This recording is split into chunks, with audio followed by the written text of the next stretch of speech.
You're listening to Titans of the Trades. I'm your host, Ryan England, author of Hire Better People Faster and creator of the CoreFit hiring system, a proven process to help growing companies attract and retain only the best. I'm on a mission to revolutionize the perception of the trades and elevate it to new heights. After growing up in a blue-collar family, my passion for making the trades cool again runs deep. If you're a titan in the industry and want to be on my show, stick around until the end and I'll reveal how you can be my next guest.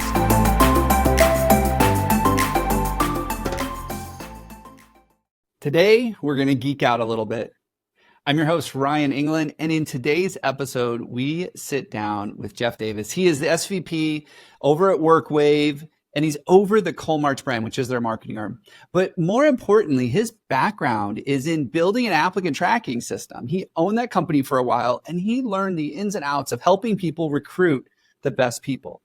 What he learned was that technology was such a small piece of your ability to find success. So let's dive in. I want to welcome to today's show, Jeff Davis. Jeff, welcome to the show. Appreciate it, Ryan. Thanks for having me. Wow. So many different ways we can take this. You and I got to spend a little bit of time in the green room before this and chatted. But I'm just gonna hand it over to you and start with the same question I ask all my guests, because I love helping people understand that this process of being an entrepreneur, running a business, doesn't have to be as complicated or as difficult as we sometimes make it. So in your world, in what you do, what do you think is the biggest myth that people are selling themselves on? They keep telling themselves this, but you know it's not true, and you want to shatter that for them today. You know, to me, it's pretty simple, really. I think they undersell the value of the positions that they're offering. These are good jobs. Field service jobs are good jobs. Commercial cleaning and contract security, where I've spent a lot of my career, are great jobs. They fill a certain niche of people that want what they have to offer: freedom, flexibility, movement throughout the day, not having a manager, not sitting at a desk like I do all day long, right? There are attributes to these things, and I think even employers overlook that sometimes. They have a lot more to offer than they believe. And that's one of the myths that we always try to overcome with clients is, even in a janitorial position, there's value. Yeah. Well, and I think some people, they're designed for that. Like, not everybody's designed to be an entrepreneur. Not everybody's designed to climb the corporate ladder. Some people just want to go put in a good day's work for a good day's pay and go home and leave work at work. I don't know about your job, but like my job, there's no leaving work at work. It follows me everywhere. As I'm sitting in my house right now doing the podcast and working, yes, it never leaves me. It's always right down here in the basement. And I get it. Even there's sometimes where I desire, like, it would be cool to have a job where I got to leave work at work. And I know so many hard-working men and women that just want to just make a life for themselves. And so they get into this kind of work because it just doesn't require extensive debt in a college education or these extensive certifications that put them in debt or slow down their career. They can get in. And a lot of them can become leads and just really do amazing things. In fact, so many people that I know that are in field services that own a company started working for someone else. Right. Like, there's just exactly. so much opportunity here. There's a ton. And, as a parent who's about to send his first child off to college in like a year and a half and dreading this whole paycheck, I really do look at the ROI, and I look at the field rep positions, and Pest is a great example. I mean, I've got a friend that owns a tree company, and I know what his sales reps out there are making, and it doesn't require a lot of training for these things. So these are great jobs. I mean, being an electrician is probably the route I would have gone. I would not have gone to college right now. The ROI is very hard on it, and I would have built a business on it. Yeah.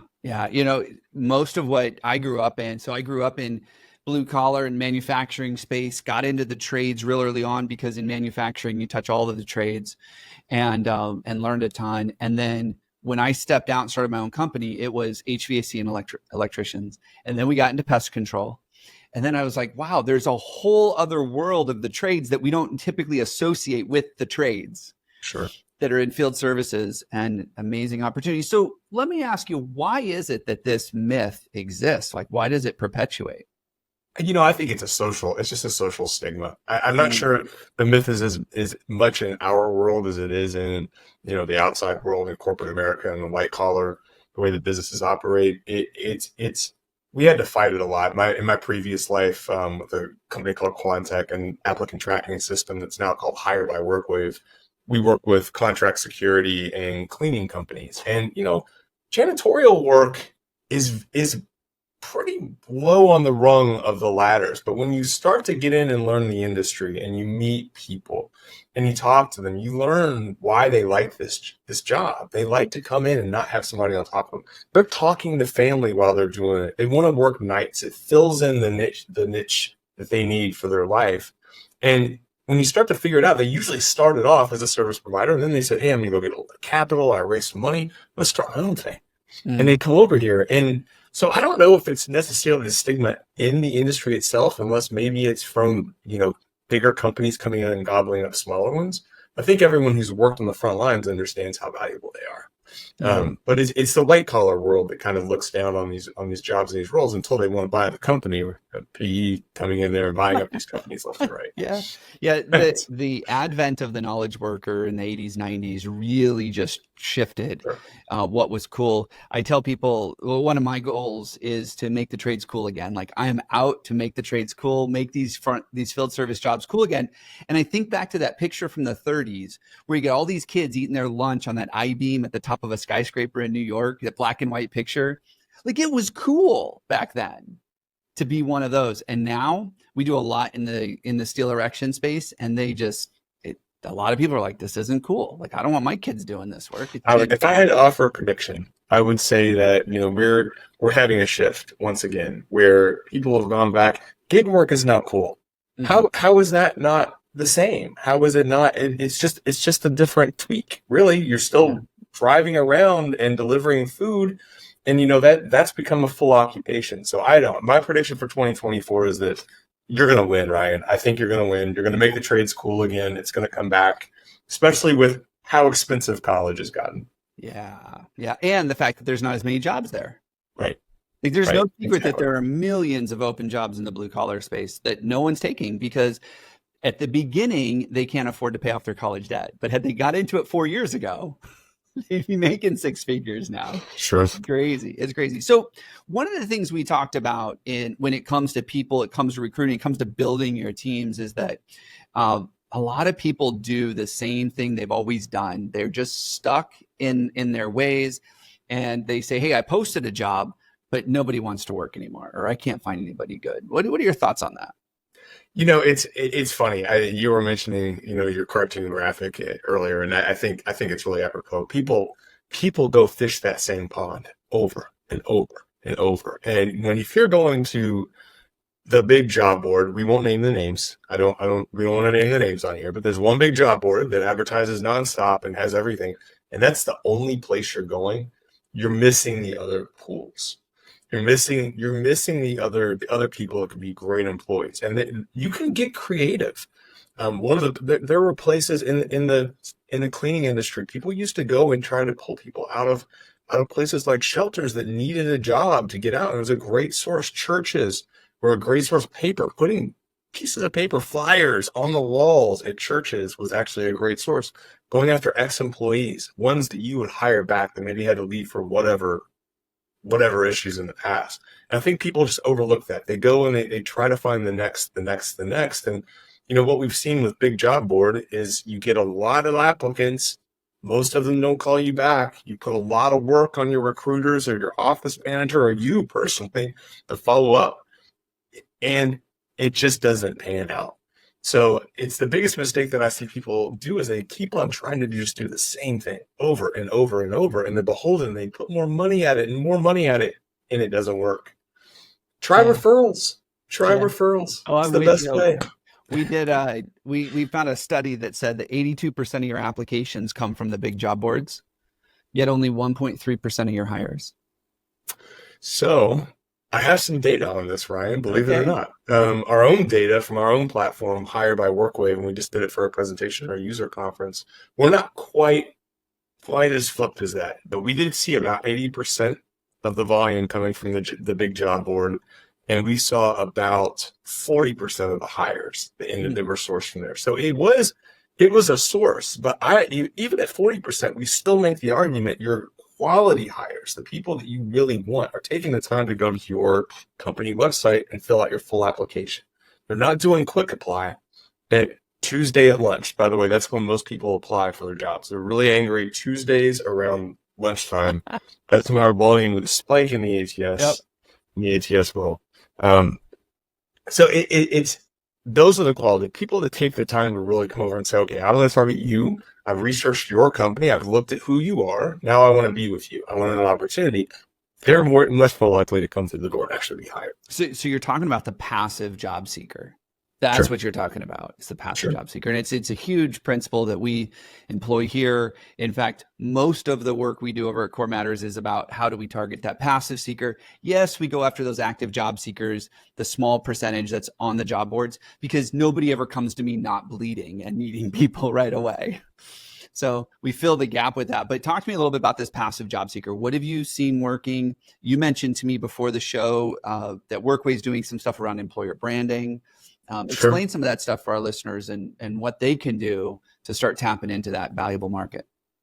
Well, and if we're being honest here, it's not about what you need an employee to do. It's about what you're going to do for them if you want to get them in the door. Yeah. And that's all about your brand. Why are you better? How are you better? Why does somebody need to come work with you? And, before you build it, first of all, you got to have that message. Okay. So what's different in your company? What's different at Workway? We've got full pages of our company itself, just dedicated to how great we are of a place to work. And we are, it's a great place to work. But then you've got to get people to that place. And there are different tactics you can use to get that. One that's really not used a lot right now that I think people are starting to pick up on, it's being creative with, is TikTok. And you can't really do a lot of advertising on TikTok, but building that employer brand out there, going out and talking to a specific demographic, whoever you're targeting, doing funny videos, whatever to make them think about you and how much fun people are having working at your company, it's a great tactic. Social's always been a tactic. You can use basic marketing tactics you would use anywhere else, so peer association, right? Tell a great story online and your social media feeds, Facebook, Instagram, and TikTok. Put something out there about employees and you try to reach people, try to talk to them and give them a story of how successful one of your employees has been. They've moved up to a supervisor role. They've overcome a bunch of adversity. Everyone loves those stories. And it makes them feel good to know that the employer actually supported them. So there are a lot of factors you can use to reach the passive applicants. They haven't thought about it. Job's good. I get paid. Nothing's wrong. But man, I'm looking over here at my neighbor and they're working at this company and gosh, look at all this stuff that I see coming out from them all the time. How much fun they're having, how great it is. But pay may not even be better, but I think I'd enjoy that more. I'm going to go check out their website. Oh, look, they've got a good employer brand. This looks awesome. I'm going to go ahead and apply. That's how the journey happens. Yeah. It's interesting. Oversimplified. And I want to call out a distinction that I picked up on. I want to make sure that our listeners pick up on this too. Get on social, share a story. Talk about what your employees, talk about the value of being a part of the team. Do not get on social and just say, we're hiring, which is what most people default to because that's what they're used to. And I can't tell you how many times I've seen a LinkedIn page or a Facebook page, a company page, and it's just 3 times a day, we're hiring for this job, and it just makes you look desperate. It just over the top goes, wait a minute, if you're hiring that much and you're that desperate, maybe I don't want to work there. Right. We believe that the saying, you've heard this before, people don't leave jobs, they leave bosses. Managers, people. Yet every single job post I've ever seen is about a job. It's not about the people. It's not that story that you're talking about. Right. And I think that story is so critical. And if you don't know, and here's my opinion, if you don't know how to tell your story and you don't know how to bottle it up and share it, go find your favorite employee and ask them just to, hey, can I record you for 60 seconds? Tell me why you like working here. There's your story. Post it on social media and see how well that does. There's your TikTok right there. Yeah, I love it. I love it. So passive seeker, what are some other ways? I mean, you were in the tech space, so you saw this. You helped people solve this exact problem, being able to find good people. What else have you seen work besides the social media piece? So the social media pieces, the guerrilla marketing, referrals are huge. I don't want to understate that. Those are usually your best source of applicants. It's word of mouth. Ask, pay a referral bonus. It will pay off in the long run, especially from your retained employees, people that have been there 6 months to a year. That's survival, right? I mean, I've come from industries where the goal was just to get somebody there to stick around for 6 months. Like 6 months was considered good. Mm-hmm. A year, 5 years, even better. So that's always, one thing that we looked at too in the industries was the hiring and retention based on generations and looking at generations. Now, I'm not advocating for anything that's illegal. You can't go out there and be too biased in your hiring practices, but there are correlations between older generations and retention rates. Mm-hmm. So it is something to take a look at. Older people tend to stay in jobs later. You're later in your career and you're like, all right, this is where I am. I'm going to stick around. I'm not looking to job hop to the next one. They tend to be a little bit more loyal. That's definitely something to look at. And there are technology pieces out there besides just job boards. One of the big ones that was floating around for the past few years is programmatic ad buying. Yeah. And I have seen some results when people can go out there and do programmatic. You're fishing in a different pond, but you're still going after active job seekers that are going out.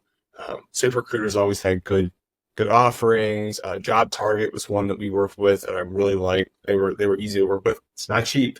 Yeah. It's not cheap. It's not as cheap as putting the flyer on the church wall. That's very cheap. For those of you listening that don't know what programmatic is, in the next couple of weeks, I've got an SVP for a programmatic company that's going to be on the show. He's a friend of mine. He worked for one of the job boards, got into programmatic, and it can be a game changer. But you are right; it's not cheap. But you know what? When you look at the big picture, when your cost per application comes down, when your cost per hire comes down, when you're better managing your budget, it's all relative. Because burning $100 bills just to put it on the job boards isn't cheap either. Yep. So yep, it is not. One of the things that we found in the employee referral programs, and I want to call this out because you said they are good, and I think they're absolutely the best source. You're going to get the highest quality people for a whole bunch of reasons. But one of the things that we found that keeps them from working is the fact that your employees don't want to take the risk that it's going to hurt a friendship or cause a Thanksgiving with family to be awkward. And what we found is two big shifts can really impact this. The first one is make it an employee referral program. Reward for the behavior of the referral. Do not make it an employee retention program. It is not your employee's job to retain their referral. It is your job as the employer to retain them. So if you want to pay them a referral bonus, you pay them a referral bonus, but don't make it conditional on the fact that the person stays for 90 days, because that's your job as the employer to make sure they're the right fit, and it's your job to retain them. That one shift we've seen is take a lot of the pressure off of people. The other thing, we do this with customers all the time. We teach our customers how to refer us. We give them collateral. We give them social media posts to share. We do all of this with our customers, but we never do it with our employees. If you've got a janitor, they don't know how to refer you. They don't know how to sell you and market you. They'll do their best. But imagine if you gave them some collateral, if you gave them something to share on social media, if you gave them some talking points. Coach your people. Those two changes have we've seen just phenomenal results with employer referral programs. It's funny that you mentioned that, Ryan. The one of the concepts that we had kind of pushed out there was I run Colmarch, so I run the marketing services division of WorkWave, and we've got a very large print operation. Believe it or not, we print brochures, hang those little yard signs that go in the yards. We do the majority of those in the industry, and we've launched employer branded websites. So basically, employer branding, hiring websites recently. And one of the thoughts in the industry was, how do we tie in print to that? How do we put those postcards together so you can go out and arm and say, hey, while you're out and about, or while you're at church, while you're at your, a party this weekend, here's something that's got a referral code on it. How do we tie people back into it? We haven't done it yet, but hey, we're looking for a beta client. So if anyone's listening and wants to jump in and give it a shot, we'll be more than happy to test it out with you. Well, let's talk offline. I might have some people in mind. So, Jeff, this has been amazing. I feel like this is a good point to kind of wrap up and revisit some of the talking points that we've had here, because you've really unpacked a lot in the last 15 minutes. And I want to make sure that the people that are behind the windshield right now, which is where I think most of our listeners are listening to this, what they can unpack. So a couple of things I wanted to repeat, and then any closing thoughts from you. But one of them is just because the job boards is what you've always done, just know that there are other ways, better ways to really get in front of the right people and get the quality up. Focus on the things that are easy for you. We didn't talk too much about easy, but I know that easy is something that we talked about a little bit. And one of the ways that really makes that easy for that passive job seeker, employer branding, employee referrals. Like there's so much that you presented us there. Any final thoughts? It's the one thing we really didn't touch on was technology and where technology's role, and coming from WorkWave, I've got to talk about it a little bit here. Yeah, it's really to facilitate your process. That's really where deploying an ATS is never going to be the magic wand to all of a sudden solve your hiring issues or your retention issues. Just like an engagement platform is not going to completely solve it. It's how you implement it, how that data flows. It can be great because you can have people that you hire, you paperlessly onboard, the data flows right through to payroll, and that's so much easier on your full office staff. Or it can be painful, where you've got a whole lot of stopgaps and you've got different processes. So that's one of the things that I would tell everyone to look at, that when you're out there looking at technology, it's not the fix, it's not a magic wand, but it's a tool for you to use to help improve your own process. But focus on your process and focus on your people. They're gonna solve it in the long run. I love that, because if we know people don't leave jobs, they leave people. We've got to focus on our people, not just focus on the tools and the training and all of the process stuff and the software technology. If we really want to solve this problem, make the trades cool again, and get people really applying for these jobs and sticking around. So one last question. You had mentioned that at WorkWave, you have some kind of report you can share with our listeners. They can learn a little bit more about WorkWave, what you guys do, but also get a little bit of value from you. Tell me about that. We do. Every year at Coal March, we put together a marketing benchmark report for the year. It is packed with information. It's specifically for the green and pest industries, but you can apply it to any type of field service. They're working out there to give you a lot of information on data, on leads that are coming through. What is everyone else seeing? It gives you a place to benchmark your digital marketing efforts against everyone else. Awesome. And where do they go to get that? So you can go to coalmarch.com, COALMARCH.com, and click on resources, and it's the first thing that pops up right there. We could probably add them into the notes of the show. I can send you a link to that also. That'd be great. Very, very simple. Yeah, we are the marketing services group within WorkWave. So we've got a lot of access to data that other people can't provide. Awesome. Totally free. That is fantastic. Thank you so much, Jeff, for being on the show today. Lots of great information, lots of real practical how-to stuff too, which I love. So thank you again for being my guest. Thanks, Ryan. I appreciate it.